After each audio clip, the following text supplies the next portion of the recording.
You know what he say? A cat has nine lives, but in the case of Reggie Jackson, he must have more than nine lives. And we'll be talking in a recent podcast about his production. But today, we're going to be talking about some little known trivia, but where some incidents where people literally tried to kill him or tried to injure him.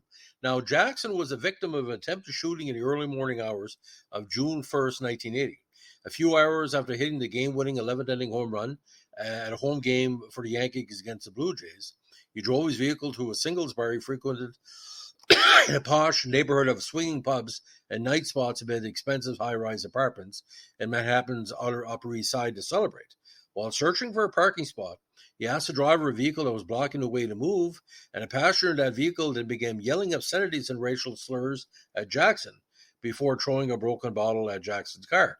Now, according to published reports, they didn't recognize him. After another passerby recognized Jackson and began joking with him about apprehending them, one of the men in the other car, 25-year-old Manhattan resident Angel Vieira, allegedly returned with a .38 and fired 3 shots at Jackson, each missing. Vieira was criminally charged with attempted murder and illegal possession of a deadly weapon. News of the incident was, get this, the third story ever broadcast on CNN, which held its inaugural broadcast later that day. Now, in the early morning hours of August 12, 1980, Jackson completed a night celebrating his 400th career home run, slugged several hours earlier against the White Sox. He was accosted as he left his favorite nightclub, Jim McMillan's Bar on the Upper East Side, and entered his Rolls Royce parked outside. A young man leveled a large-bore pistol, likely a .45, at Jackson's face. Jackson told police that the gun was the largest he had ever seen, and Jackson believed he was going to be shot. When the man lowered his weapon to reach the Jackson car to take the ignition, Jackson shoved the door open into the man, sending him sprawling. The man then ran off and dropped the car keys near the scene, eluding pursuers. Now, on March 22nd, 85, he was attacked after a California Angels spring training 8-1 win over the Indians by the Angels at High Corbett Field in Tucson.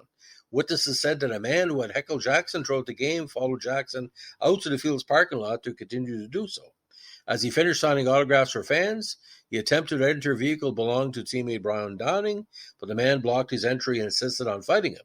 According to Jackson, the man began pounding on the door and windshield of the car, yelling at Jackson in Spanish for an autograph and then to offer cocaine. Jackson and other fans nearby restrained him until he calmed down, at which point the man again asked for an autograph. Now, in the morning of March 30th, 85, as Jackson left the bungalow at the Angels spring training residence of the Gene Autry Hotel in Palm Springs, before a Giants game, he noticed 2 men driving an automobile on the hotel lawns and pedestrian paths while drinking alcohol. After the men recognized Jackson and asked for directions to the Palm Spring Strip Business District, he warned them to leave before they got into trouble and before he was forced to call the police. Then he began heckling his baseball abilities and used an obscenity and racial slur against him. After the men left, Jackson called police, but before police arrived, the men came back to the hotel, asking the front desk to call Jackson in the front lobby, and when he arrived, threatened to assault Jackson. When Jackson grabbed one of the men, the other raised a tire iron over his head. As Jackson moved towards the second man, he ran away but was blocked by a parked car, allowing Jackson to capture him and seize the tire iron and pass it to a nearby Angel executive who had witnessed the event. One of the men was arrested on suspicion of assault with a deadly weapon, and the other cited for disturbing the police. Now, in an adverse situation, on July 1977, Jackson was signing autographs for fans after the conclusion of the Major League Baseball All-Star Game held at Yankee Stadium in the stadium's parking lot. According to a statement from Yankees owner George Steinbrenner, several teens entered the parking lot and began shouting obscenities at Jackson. He ignored the teens until one made a particularly vile remark about Jackson's mother. Jackson chased off the teens, one of whom fell while running. The team claimed that Jackson's foot made contact with the teen's wrists, which Jackson denied.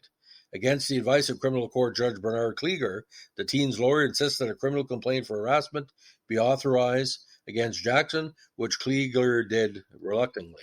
So, in my profession, ladies and gentlemen, as a journalist, I've got several death threats, but Jackson was a strong black man and a very talented black man, and he came from a mixed family, so put it all together. And the only reason why Jackson was never killed is because, well, he's got a horseshoe up his arse, a very lucky guy. And let me tell you something, ladies and gentlemen, Reggie Jackson, a great talent, but when you're an egotist like he is, things happen. Thanks for listening. Give us a like, comment, subscribe, or share, and go Reggie, go. Bye.